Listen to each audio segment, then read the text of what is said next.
Number 9. John YOUNT. Diane Bradbeck was a housewife and devout Christian who had compassion for people who lost their way in life. This included John YOUNT, a former schoolteacher who was serving a life sentence in Pennsylvania for murdering one of his students in 1966.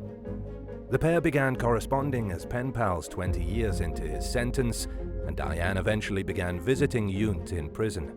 As a mother of 2 grown kids who no longer needed her and what felt like a lack of attention from her husband, Diane began relying on YOUNT to fill the emotional void in her life. She fell in love with the convict, but told nobody about their relationship. Diane's husband, Chester, knew that his wife wrote and visited YOUNT, but didn't suspect him of being romantically involved. As a model prisoner, YOUNT had earned the privilege of working unsupervised outside the prison. After being dropped off at a farm to cut hay one morning in 1986, he vanished, and so did Diane. Within days, investigators found evidence that she had helped YOUNT escape.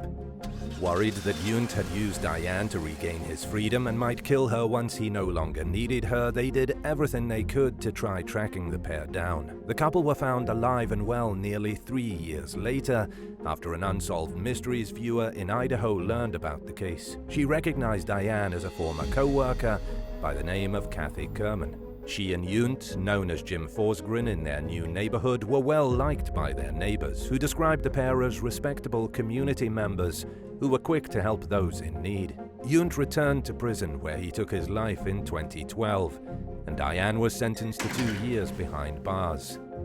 Her husband forgave her, and she's since led a quiet life out of the spotlight.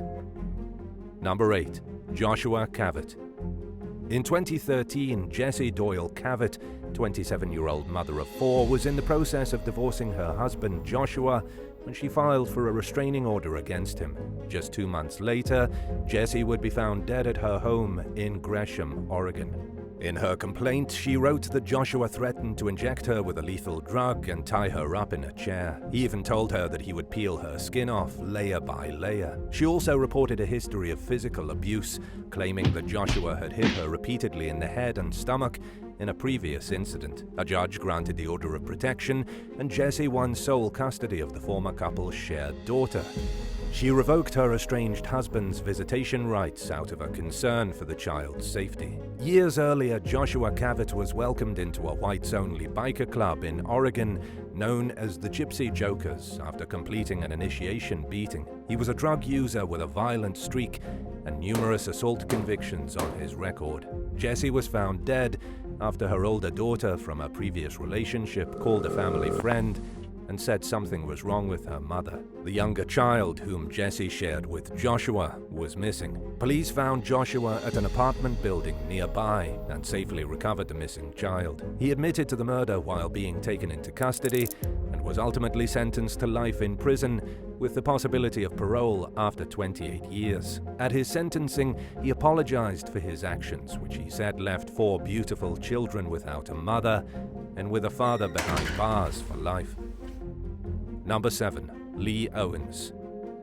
42-year-old career criminal and longtime drug addict Lee Owens already had dozens of burglary convictions under his belt when he moved into his girlfriend's Liverpool home in 2021. Lisa Fletcher, a 47-year-old mother of 2, had no criminal record, but that soon changed when she helped Owens commit a string of robberies. The couple hit a clothing store while the manager was out to lunch, cleared out the safe at a restaurant, stole a car, and made off with 2 bank cards belonging to employees at 2 different stores. They were finally caught when a police officer saw Owens trying to pickpocket a restaurant customer and recognized him from surveillance footage that law enforcement had released to the media. When detectives confronted Owens, he denied being the man in the footage. Fletcher, on the other hand, was much easier to crack. She admitted she was the woman in the videos, but denied any wrongdoings. Owens was ultimately sentenced to 3 years in prison. The media portrayed Fletcher as a victim who was exploited by a habitual lawbreaker, but the court disagreed, and she received a 16-month sentence. Number 6. Kenneth Burton. By the time he turned 47, Kenneth Burton had a lengthy criminal history in Florida and South Carolina, consisting of 6 armed robbery convictions, battery on a law enforcement officer, and felony battery as a repeat offender. That list would soon grow after he confronted his ex-girlfriend outside a bar in Gainesville, Florida. Burton approached the woman, who had a permanent order of protection against him for domestic violence, and hit her new partner in the face. He then went into the ex-girlfriend's car and retrieved a gun she had bought to protect herself from him. The woman then got into her vehicle, sped off, and dialed 911 as Burton fired a shot in her direction. Police found a blood trail at the scene and followed it to a nearby retention pond, where they found the stolen gun sitting on some rocks. They called Burton on the phone and persuaded him to surrender. When they took him into custody, officers noticed a bullet wound to his leg. He admitted to stealing his ex-girlfriend's gun and said that he accidentally shot himself while fleeing the scene. Burton was originally arrested on several state charges, but federal prosecutors took over the case as part of an initiative to reduce gun violence in northern Florida. He was sentenced to 30 years in federal prison for the crime. Number 5. Dennis Dickerson. While working as a nurse at a Louisiana jail in 2007, Stephanie Lem became close with Dennis Dickerson, an inmate in the facility's medical unit. At Dickerson's persuasion, Lem sold one of her cars and emptied out her savings to pay his bond for various charges in Mississippi and Louisiana. Upon his release, he moved in with Lem. Things went fine for a few weeks, but Lem quickly grew frustrated with Dickerson's drinking habits and his habit of taking off in her vehicle without any warning. After finding empty beer cans in her car, she confronted him, and things soon escalated into a heated argument. During a phone call with her brother that day, Lem said that Dickerson was drinking and she was scared. She then said that he was approaching her and suddenly ended the call. Dickerson demanded that Lem drive him to his mother's house in Mississippi, and she was afraid to say no. A little while later, a police officer called her cell phone. Lem's brother had asked law enforcement to do a welfare check after their conversation ended abruptly, and by the time officers arrived at her house, she was gone. She told the deputies she was fine, but when her phone rang again, Dickerson took it and snapped it in half. During the drive, he hit Lem repeatedly and at one point grabbed her neck. Lem pulled over and tried exiting the vehicle as Dickerson held her back and continued hitting her. He eventually convinced her to get back in the car, and they continued on to Mississippi. Dickerson's bond was revoked after Lem reported the incident. He was convicted of second-degree kidnapping, and after considering his lengthy criminal record, the court decided to put him away for life. Number 4. NIKKO Jenkins. NIKKO Jenkins was just 7 years old when he was arrested for bringing a weapon to school. When he was 15, he received an 18-year prison sentence for a carjacking he committed in Nebraska. He was released after serving 10 years and immediately dove back into his life of crime. Less than a month after regaining his freedom, he shot 4 people to death. He was sentenced to death for his crimes, but despite all this, he reportedly found love with a Texas woman named Dawn Arguello. She met Jenkins through her participation in an inmate advocacy group, but declined to go into more detail. In 2015, the 46-year-old told the Omaha World Herald that Jenkins isn't who the media has made him out to be.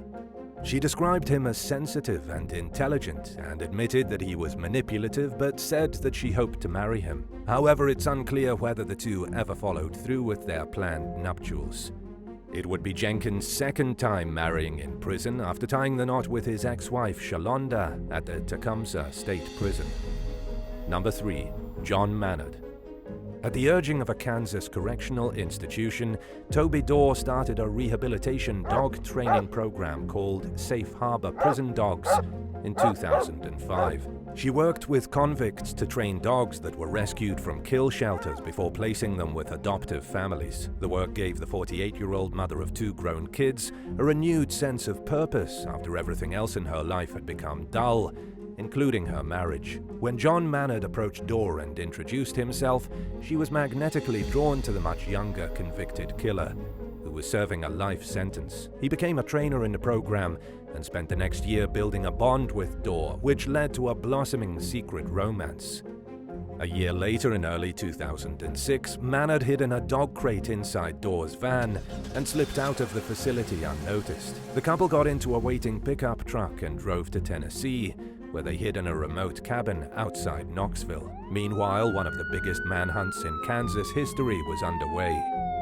At first, authorities thought Manard had taken Dorr prisoner and were concerned for her safety. However, they soon found evidence that she was involved in the escape. Nearly 2 weeks later, U.S. Marshals spotted the pair's vehicle. A high-speed chase ensued, with 40 law enforcement vehicles and 2 helicopters in pursuit of Dorr and Manard.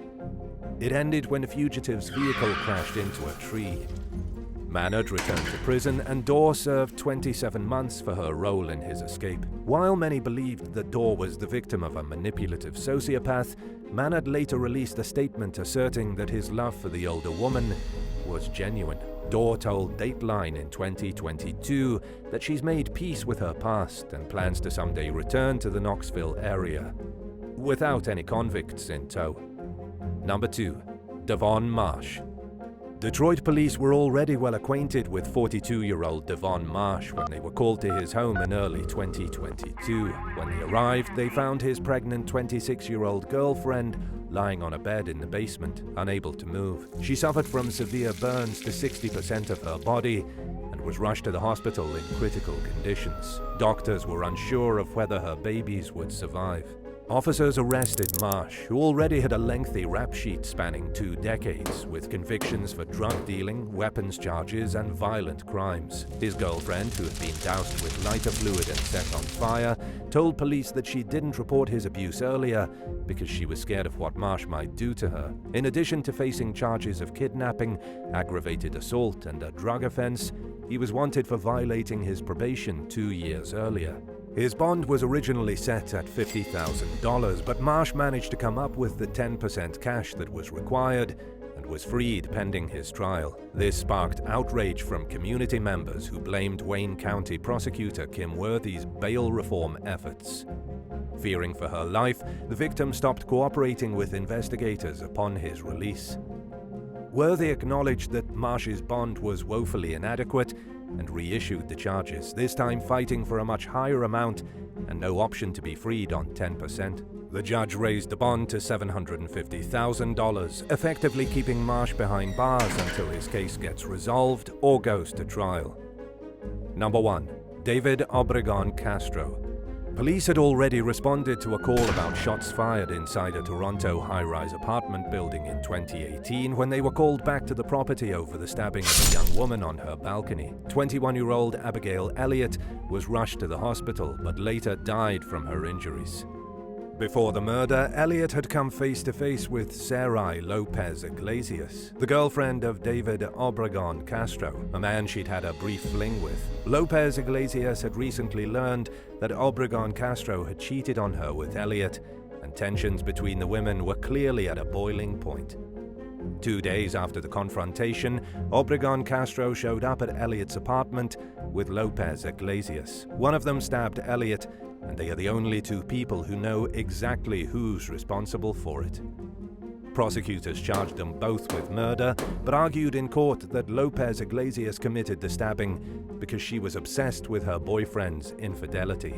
Her lawyers painted Obregon Castro as a gun-toting, knife-wielding drug dealer who carried the murder out on his own, and claimed that Lopez Iglesias only went to Elliott's apartment with him because he pressured her. In a letter to her boyfriend between jails, the young woman wrote, "Somos, we are Bonnie and Clyde, LOL." It certainly didn't do her any favors in terms of her image in court. The jury believed the narrative set forth by Lopez Iglesias' attorneys. They acquitted her and convicted Obregon Castro of second-degree murder. Would you rather find out that your longtime partner has multiple felony convictions they never told you about, or discover that your partner has a questionable pen pal relationship with an inmate? Let us know in the comments below, and while you're at it, hit that subscribe button. Thanks for watching, and we'll see you next time. Bye.